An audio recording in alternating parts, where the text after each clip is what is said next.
அனைவருக்கும் வணக்கம். இன்றைக்கி நம்ம இந்த வீடியோவில் முழங்கால் மூட்டு தேய்மானத்தில் நம்மளுக்கு ஏற்படக்கூடிய முக்கியமான அறிகுறி மூட்டு வலி. இந்த மூட்டு வலி எல்லாத்துக்குமே தெரிஞ்சிருக்கலாம், ஏன்னா மூட்டில் வலிக்கும் அப்படின்றது தான் ரைட். ஆனால் இந்த மூட்டு வலி எல்லாத்துக்கும் ஒரே மாதிரியாக இருக்குதா அப்படின்னு சொல்லி கேட்டிங்கன்னா கிடையாது. ஏன் அப்படின்னீங்கன்னா, இந்த மூட்டு தேய்மானம் மூட்டு வலியிலிருந்து ஆரம்பித்து நம்மளுடைய மூட்டு அசைவே இல்லாமல் மூட்டு இறுகி போய் அப்படியே ஜாயிண்ட் ஃபியூஷன் சொல்கிற ஸ்டேஜ் வரைக்கும் போகக்கூடிய வாய்ப்புகள் நிறையா இருக்குது. அதோட இதில் டிஃபார்மிட்டின்னு சொல்லக்கூடிய அந்த கால் வளைந்து போதல் ஏற்படுவதற்கான வாய்ப்புகள் மிக மிக அதிகம். வலியை வச்சு தான் நாம் எந்த ஸ்டேஜில் இருக்கோம், நம்ம என்ன மாதிரியான மருத்துவங்கள்லாம் எடுக்கிறதுக்கு வாய்ப்புகள் இருக்குது, எந்த ஸ்டேஜில் இது நம்மளுக்கு ரெக்கவரி இருக்கும், எந்த ஸ்டேஜில் நமக்கு ரெக்கவரி மெயின்டைன் ஆகும், அந்த ஸ்டேஜில் நம்ம பார்த்திங்கன்னா இது சர்ஜரி இந்த மாதிரி நம்மளுக்கு ஆப்ஷன் இருக்குது. இந்த மாதிரியான பல விஷயங்கள்லாம் இந்த வலி அதை பொறுத்து தான் நம்மளுக்கு இருக்குது ரைட். இப்போ நம்ம மூட்டு தேய்மானம் ஸ்டார்ட் ஆகுது அப்படின்னீங்கன்னா நம்மளுக்கு ஏற்கனவே தெரியும், மூட்டு பகுதியில் அங்கே இருக்கக்கூடிய குருத்தெலும்பு பகுதி, அதோட மெனிஸ்கஸ்ன்னு சொல்லக்கூடிய ஒரு சின்ன தட்டு போன்ற அமைப்பு, இது ரெண்டும் தான் முதல்ல நம்மளுக்கு இமேஜ் ஆகும். ஸோ ஃபஸ்ட்டு நம்மளுக்கு தொடர்ந்து ரொம்ப நேரம் நின்று வேலை பார்க்கும் பொழுது பொதுவாக நம்ம ஒரு நாளைக்கு நம்மளால் ஒரு 6 மணி நேரம் தான் தொடர்ந்து வேலை பார்க்க முடியும்னா, நம்மளுடைய கெப்பாசிட்டியை தாண்டி நம்ம வேலை செய்யும் பொழுது மூட்டுக்கு ஒரே வேலையை திருப்பி கண்டினியூஸாக ரொம்ப நேரம் கொடுத்துட்டு இருக்கும் பொழுது அங்கே கார்டிலேஜ்னு சொல்லக்கூடிய அந்த குருத்தெலும்பு பகுதியில் ஒரு சின்ன டேமேஜ் நடக்க ஆரம்பிக்கும். நான் ஏற்கனவே நம்ம ஒரு வீடியோவில் சொல்லியிருக்கோம், இங்கே இருக்கக்கூடிய அந்த மூட்டு திரவத்தோடைய லிக்விடிட்டி பார்த்திங்கன்னா கொஞ்சம் கொஞ்சமாக குறைய ஆரம்பிக்கிறதும், இங்கே இருக்கக்கூடிய குருத்தெலும்பு பகுதி அடிபடுறதும் தான் மூட்டு தேய்மானத்துக்கு முக்கிய காரணம் ரைட். ஸோ அப்போ நம்ம பார்த்திங்கன்னா இங்கே மூட்டு தேய்மானத்துக்கு முதல் பிரச்சனை நம்மளுடைய மூட்டு பகுதிக்கு அளவுக்கு அதிகமான ஒரு லோடு கொடுக்கறது. ஸோ அப்போ பார்த்திங்கன்னா நமக்கு சிவியராக ஒரு ஒர்க் பண்ணும் பொழுது நமக்கு பெயின் வரும். இது மூட்டு பகுதியில் எந்த பகுதியில் அதிகமான ஸ்ட்ரெஸ் விழுகுதோ அந்த இடத்துல பெயின் வரும். ஏன்னா மூட்டு பகுதியில் பார்த்தீங்கன்னா மூட்டுடைய உள்பக்கம், வெளிப்பக்கம், மூட்டுடைய மேல் பக்கம், கீழ்ப்பக்கம், சில சமயங்களில் மூட்டுடைய பின்பக்கமும் கரெக்டாக 2 மூட்டும் சேர்ற இடத்துல நடுப்பகுதியிலையோ அல்லது இந்த பெட்டலான்னு சொல்லக்கூடிய எலும்பு காலை மடக்கி நீட்டும்போது மேலும் கீழும் மூவ் ஆகும். அந்த மாதிரியான ஒரு பொசிஷன்லேயும் பெயின் வரும். பெயின் சிவியர் ஒரு ஒர்க்கு கொடுக்குறோம், அப்நார்மல் ஒர்க்லோட், ஹெவி ஒர்க்லோடு, அப்போ நம்மளுக்கு பார்த்திங்கன்னா பெயின் இருக்கும் ரைட். இப்போ இங்கே பெயின் நம்மளுக்கு ஏற்படும் பொழுது இந்த பெயினுக்கு என்ன அர்த்தம், நம்மளுடைய உடல் அளவுக்கு அதிகமான ஒரு ஒர்க்லோடை நம்ம தாங்கிக்கிட்டு இருக்குது. ஸோ ஒரு ஸ்டேஜுக்கு மேலே இந்த ஒர்க்லோடை தாங்க முடியாது, இந்த மூட்டு பகுதிக்கு ஒரு ஓய்வு தேவை அப்படின்றது தான் இந்த வலியினுடைய வெளிப்பாடு. அப்போ நம்ம என்ன பண்ணணும் அப்படின்னீங்கன்னா, உடனே மூட்டுக்கு ஒரு ரெஸ்ட் கண்டிப்பாக கொடுக்கணும் ரைட். ஸோ இப்போ இந்த ஒர்க்கிங் கெப்பாசிட்டி அல்லது இந்த வெயிட் பியரிங் லோடிங் கெப்பாசிட்டி அப்படின்றது பார்த்திங்கன்னா எல்லா வயதினருக்கும் ஒரே மாதிரி இருக்கிறது கிடையாது. அதனால பார்த்திங்கன்னா ஒவ்வொருத்தவங்களுக்கும் ஒவ்வொரு மாதிரியான ஒர்க்லோடு ஹெவியாக இருக்கிறத இந்த வலி உணர்த்தும் ரைட். இது பார்த்திங்கன்னா ஸ்டேஜ் 1ன்னு நம்ம வச்சுக்கலாம். ஏன்னா இங்கே பார்த்திங்கன்னா வலி மட்டும் இருக்கும், ரெஸ்ட் எடுத்தால் சரியாயிரும், நம்மளுக்கு வேறு எதுவும் பெரிதாக தொந்தரவுகள் இருப்பதாக நம்ம சொல்லவே முடியாது. சரி, அடுத்தது பார்த்திங்கன்னா நாம் ஒரு ஒர்க் நம்மளோட மேக்ஸிமம் கெப்பாசிட்டி என்னன்னு தெரியும். அந்த மேக்ஸிமம் கெப்பாசிட்டியை கூட நம்மளால் பண்ண முடியாத அளவுக்கு பெயின் வந்து வரும். இந்த பெயின் வந்து பார்த்தீங்கன்னா வந்து ஜாயிண்ட்டை சுற்றி இருக்கக்கூடிய அந்த மசில்லையும் வந்து பெயின் வந்து நிறையா வந்து வரக்கூடிய வாய்ப்புகள் இருக்கு. ரைட்.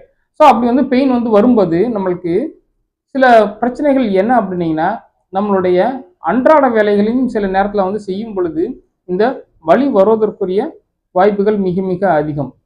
இது வந்து நம்ம வந்து இந்த மூட்டு தேய்மானத்துடைய 2வது ஸ்டேஜ்னே நம்ம வந்து சொல்லலாம். இந்த ஸ்டேஜில் வந்து பார்த்தீங்கன்னா வந்து மூட்டு அடிக்கடி அந்த குருத்தெலும்பு அடிபடுறதுனால மூட்டில் நம்மளுக்கு வந்து ஸ்வெல்லிங்கும் வந்து இருக்கும். சரிங்களா?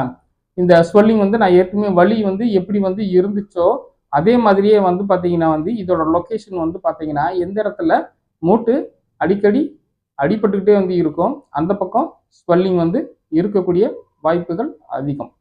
ரைட். ஸோ இந்த ஒரு ஸ்டேஜில் நம்மளுக்கு வந்து பார்த்தீங்கன்னா வந்து கண்டினியூஸ் ஒர்க் வந்து நம்ம வந்து பார்த்தீங்கன்னா வந்து பண்ணும் பொழுது அப்போ தான் நம்மளுக்கு வந்து இந்த பெயின் வந்து தெரியும். ஒரு மாடரேட் லெவல் ஒர்க் வந்து பண்ணும் பொழுதே நம்மளுக்கு வந்து இதெல்லாம் தெரியும். நம்ம இதுக்கு முன்னாடி ஸ்டேஜ் 1ல சொன்ன மாதிரி இதுக்கும் ரெஸ்ட் வந்து தேவை. அதோட எக்ஸ்டர்னல் அப்ளிகேஷன்ஸ் இன்னைக்கு நிறைய நம்ம வந்து ஆயின்மெண்ட்லாம் யூஸ் பண்ணுறோம் இல்லையா, அந்த மாதிரி வந்து பார்த்தீங்கன்னா வந்து கவுண்டர் இரிட்டேஷன் வந்து கொடுக்கக்கூடிய எக்ஸ்டர்னல் அப்ளிகேஷன்ஸ் மெடிசின்ஸ் வந்து ஏதாவது அப்ளை பண்ணாலே இந்த வலி வந்து சரியாகக்கூடிய வாய்ப்புகள் அதிகம். அதுவும் இந்த வலி வந்து ஒரு 2-3 நாட்களாவது நம்மளுக்கு வந்து ஆகும் வலி வந்து குறைவதற்கான நேரம். வலி குறைவதற்காக ஒரு 2-3 நாளாவது நம்மளுக்கு வந்து கொஞ்சம் ரெஸ்ட்டில் வந்து இருக்கணும். ஒரு எக்ஸாம்பிள் சொல்லணும் அப்படின்னா சிலர்லாம் வந்து பார்த்தீங்கன்னா வந்து எனக்கு கல்யாண வேலை வந்து இருக்குது சார், ஒரு 3 நாளைக்கு கொஞ்சம் வந்து ஹெவி வந்து ஒர்க் இருக்கும் அப்படின்னு சொல்லி சொல்லுவாங்க. ஆக்சுவலி அதை நம்ம வந்து ஹெவி ஒர்க்குன்னு கூட சொல்ல முடியாது. மிஞ்சி பண்ணால் அவங்களுக்கு வந்து பார்த்தீங்கன்னா வந்து அதிகமாக நிற்கிறதும் நடக்கிறதும் தான் வந்து இருக்கும். இடையில உங்களுக்கு ரெஸ்ட் வந்து இருக்கும். இவங்களுக்கு வந்து இந்த வேலைகளெல்லாம் செஞ்சு முடிச்சதுக்கப்புறம் அந்த கால் ஒரு மாதிரி உளைச்சலாக வந்து இருக்கும். கால் வந்து பார்த்தீங்கன்னா வந்து ஜாயிண்டில் பெயின் வந்து இருக்கும். இந்த பெயின் வந்து பார்த்தீங்கன்னா வந்து ரெஸ்ட்டு எடுத்து ஒரு 3 நாளாவது வந்து இருந்துச்சு அப்படின்னா மட்டும்தான் இந்த வலி வந்து குறையும். ரைட். அடுத்த ஸ்டேஜ் வந்து பார்த்தீங்க அப்படின்னீங்கன்னா இந்த பெயின் வந்து இன்னும் கொஞ்சம் அதிகமாக வந்து இருக்கும். நம்ம கொஞ்சம் வந்து ஒரு மைல்டு வந்து ஒரு ஒர்க் வந்து பண்ணும் பொழுதே தினமும் 6 மணி நேரம் வந்து வேலை பார்க்குற வந்து ஒருத்தருக்கு 2 மணி நேரம் வேலை பார்த்தா கூட வந்து பார்த்தீங்கன்னா வந்து இவர்களுக்கு வருவதற்கான வாய்ப்புகள் மிக மிக அதிகமாக இருக்கும். இது நம்ம வந்து கொஞ்சம் வந்து பெயின் வந்து சிவியராகவே வந்து இருக்கும். ஏன்னா இவங்களுக்கு வந்து பார்த்தீங்கன்னா ஒர்க்கு மைல்டாக வந்து நம்ம வந்து கொடுக்கும்போதே வந்து இருந்தாலும் ஒரு பொசிஷன்ல இருந்து இன்னொரு பொசிஷனுக்கு வந்து போகும்போது வந்து பார்த்தீங்கன்னா இவங்களுக்கு வலி ரொம்ப அதிகமாக இருக்கும். எடுத்துக்காட்டாக சொல்லணும் அப்படின்னீங்கன்னா ரொம்ப நேரம் சேர்லேயே உட்காந்து வேலை பார்த்துட்டு இருப்பாங்க. திடீர்னு அவங்க வந்து பார்த்தீங்கன்னா வந்து எந்திரிச்சு ஏதாவது பாத்ரூம் போகணும் இல்லாட்டி வேற ஏதாவது ஒரு சின்ன ஒர்க்குக்கு வந்து போகணும் அப்படின்னீங்கன்னா எந்திரிச்ச உடனே மூட்டில் வந்து பார்த்தீங்கன்னா வந்து பெயின் வந்து பார்த்தீங்கன்னா வந்து டக்குன்னு வந்து தெரியும்.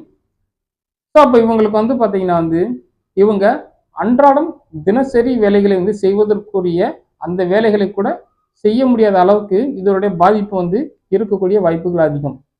வலி இருக்கும். ஆனால் இந்த மாதிரி ஸ்டேஜில் வந்து பார்த்தீங்கன்னா வந்து வலின்றது வந்து பார்த்தீங்கன்னா வந்து வீக்கம் அப்படின்றது வந்து பார்த்தீங்கன்னா வந்து அதிகமாக இருப்பது கிடையாது. காரணம் என்ன அப்படின்னீங்கன்னா வந்து இந்த குருத்தெலும்பு பகுதி ஓரளவுக்கு மேலே தேய ஆரம்பிச்சிருக்கும். அதோட இந்த மூட்டுக்குள்ள வந்து இருக்கக்கூடிய அந்த திரவம் வந்து பார்த்தீங்கன்னா கிட்டத்தட்ட கெட்டித்தன்மையை அடைய ஆரம்பிச்சிருக்கக்கூடிய ஒரு ஸ்டேஜ்னு நம்ம வந்து சொல்லலாம். ஸோ அப்போ இங்கே வந்து என்ன வந்து நடந்துகிட்டு இருக்கும் அப்படின்னீங்கன்னா வந்து இந்த செல் ரிப்பேரிங் ப்ராசஸ் விட்டு விட்டு நடந்துகிட்டு வந்து இருக்கும். சரிங்களா? ரைட். ஸோ இந்த டீஜெனரேஷன் சொல்கிறோம் இல்லையா, அது வந்து செல் டெத் ப்ளஸ் வந்து பார்த்தீங்கன்னா வந்து ரிப்பேரிங் ப்ராசஸ் மாற்றி மாற்றி நடந்துகிட்டு வந்து இருக்கிறதுனால இவங்களுக்கு வந்து இந்த ஸ்டேஜில் பெயின் வந்து ரொம்ப சிவியராக இருக்கும். அவங்க அன்றாட வேலையை வந்து செய்வதற்குரிய வாய்ப்புகளும் மிக மிக குறைவாகவே இருக்கும். ரைட். இதில் இவங்களுக்கு வந்து அடிஷ்னலாக இருக்கக்கூடிய இன்னொரு பிரச்சனை என்ன அப்படின்னா தூங்கிட்டு காலையில் வந்து எந்திரிக்கும் பொழுது மூட்டில் ஒரு இறுக்கம் வந்து இருக்கும். காலையில் எந்திரிச்சு இவங்க பெட்டில் இருந்து தரையை வந்து கீழே வந்து காலை வந்து வைக்கும் பொழுது அந்த மூட்டு வந்து மடக்கிறதுக்கு கொஞ்சம் சிரமமாக வந்து இருக்கும். இன்னொரு விஷயம், இதில் வந்து ஒரு கிராக்லிங் சவுண்டும் வந்து இவங்களுக்கு கேட்பதற்கான வாய்ப்புகள் மிக மிக அதிகம். ரொம்ப மூட்டு சிவியராக தெரிஞ்சிருக்காது, ஆனால் பெயின் வந்து எல்லாம் சிவியராக வந்து இருக்கும். ரைட். ஸோ இந்த ஸ்டேஜ்லலாம் ட்ரீட்மெண்ட் வந்து எடுத்துட்டு முக்கியமாக பெயின் குறைவதற்காக நீங்கள் ஏதாவது ஒரு மருத்துவம் எடுத்து முடிச்சுட்டு ரெகுலராக தசைக்கு பயிற்சிகள் வந்து பண்ணிக்கிட்டு அவங்க செய்யக்கூடிய வேலையை ஒரு லிமிட்டடாக வந்து ஒரு ஒர்க் வந்து பண்ணினாங்க அப்படின்னீங்கன்னா இந்த மூட்டு தேய்மானம் அடுத்த ஸ்டேஜ் வந்து போகாமல் வந்து இருக்கும். ரைட். இவங்களுக்கு வந்து பார்த்தீங்கன்னா வந்து ரெஸ்ட் அப்படின்றது வந்து பார்த்தீங்கன்னா வந்து ரொம்ப அதிகமாக வந்து தேவைப்படும். அதோட இந்த வலிவு குறைவதற்கான மருத்துவமும் கண்டிப்பாக இவங்களுக்கு வந்து தேவை. அடுத்த ஸ்டேஜ் வந்து பார்த்தீங்கன்னா வந்து நான் இதற்கு முன்னாடி சிவியர் ஸ்டேஜில் வந்து சொன்ன வந்து அத்தனை கம்ப்ளைண்ட்டும் வந்து இருக்கும். அதோட முக்கியமான விஷயம் இந்த வலி வந்து பார்த்தீங்கன்னா ரெஸ்ட்ல இருக்கும்போதே பெயின் வந்து இருக்கும். உட்காந்து இருந்தாலும் பெயின் வந்து இருக்கும், நின்னாலும் பெயின் இருக்கும், எந்த ஒர்க் வந்து பண்ணினாலும் பெயின் இருக்கும். அதோட முக்கியமான விஷயம் இவங்க வந்து நைட்டு தூங்கும் பொழுது இவர்களுக்கு ஒரு பொசிஷன்ல இருந்து இன்னொரு பொசிஷன் வந்து நம்ம காலை அங்கிட்டு நம்ம வந்து திரும்பி படுக்கும் பொழுதே இவர்களுக்கு வந்து பார்த்தீங்கன்னா வந்து அந்த பெயின் வந்து இருக்கும். ரெஸ்டிங் பெயின் நம்ம வந்து சொல்லுவோம். வந்து இது ரொம்ப சிவியர் ஸ்டேஜ். இவங்களுக்கு வந்து பார்த்தீங்கன்னா வந்து மூட்டு தேய்மானம் ரொம்ப அந்த ஒரு எண்ட் ஆஃப் தி ஸ்டேஜுக்கு வந்து போயிடுச்சுன்னே நம்ம வந்து சொல்லலாம். குருத்தெலும்பு பகுதி வந்து முழுமையாக தேய்ந்து போகக்கூடிய வாய்ப்புகள் இவங்களுக்கு மிக மிக அதிகம். இந்த மூட்டு பகுதியில் இருக்கக்கூடிய அந்த சைனோவல் ஃப்ளூயிடுன்னு சொல்லக்கூடிய அந்த லிக்விட் வந்து பார்த்தீங்கன்னா கிட்டத்தட்ட கெட்டித்தன்மை அடைஞ்சிருக்கும். இங்கே லூப்ரிகன்ஸ் வந்து இல்லாமல் வந்து போயிருந்திருக்கும். அடுத்து ஒரு முக்கியமான விஷயம் இவர்களுக்கு ஸ்டிஃப்னஸ்ன்னு சொல்லக்கூடிய அந்த மூட்டு வந்து இறுக்கம் வந்து பார்த்தீங்கன்னா வந்து ரொம்ப சிவியர் ஸ்டேஜ் இருக்கிறதுனால உங்களுக்கு காலை மடக்கி நீட்டக்கூடிய அந்த ரேஞ்ச் வந்து பார்த்தீங்கன்னா வந்து மிக மிக குறைவாக இருக்கும். அதோட டேக்லிங் சவுண்ட் வந்து பார்த்தீங்கன்னா வந்து இவங்களுக்கு கடக்குன்னு சத்தம் வந்து பார்த்தீங்கன்னா ரொம்ப அதிகமாக வந்து கேட்கும். சுற்றி இருக்க சவ்வு பகுதிகள்லாம் ரொம்ப வந்து வீக்காக வந்து போய் இருந்திருக்கும். இவங்களுக்கு இந்த டிஃபார்மேட்டின்னு சொல்லக்கூடிய அந்த எலும்பு வந்து வளைந்து போதல் இவங்களுக்கு இந்த ஸ்டேஜில் வந்து அதிகமாகவே இருக்கக்கூடிய வாய்ப்புகள் இருக்கு. ரைட். ஸோ அப்போ இந்த ஸ்டேஜில் இவங்களுக்கு வந்து மருத்துவம்லாம் வந்து பார்த்தீங்க அப்படின்னீங்கன்னா வலி வந்து குறைப்பது மட்டும் வந்து கிடையாது. ஒருவேளை இவர்கள் வந்து உடல்நிலை சரியாக வந்து இருந்து மூட்டு மாற்ற அறுவை சிகிச்சை வந்து பண்ணுவதற்கு தயாராக வந்து இருந்தாங்க அப்படின்னீங்கன்னா இவர்களுடைய உடல்நிலையை வந்து கருத்தில் வந்து எடுத்துக்கிட்டு மூட்டு மாற்ற அறுவை சிகிச்சையும் இவங்களுக்கு வந்து இந்த ஸ்டேஜில் வந்து பண்ணக்கூடிய வாய்ப்புகளும் மிக அதிகம். இந்த சிம்டம் வந்து பார்த்தீங்கன்னா வந்து ஒரு 4 ஸ்டேஜில் நம்மளுக்கு வந்து பார்த்தீங்கன்னா வந்து இருக்கு. ஸோ இந்த சிம்டம் வந்து பார்த்தீங்கன்னா வந்து குறிப்பிட்ட வயதினரிடையே இந்த ஸ்டேஜ் இவங்களுக்கு தான் இருக்குமான்னு சொல்லி வந்து கேட்டிங்கன்னா நம்ம வந்து எக்ஸாக்டாக நம்ம வந்து சொல்லவே முடியாது.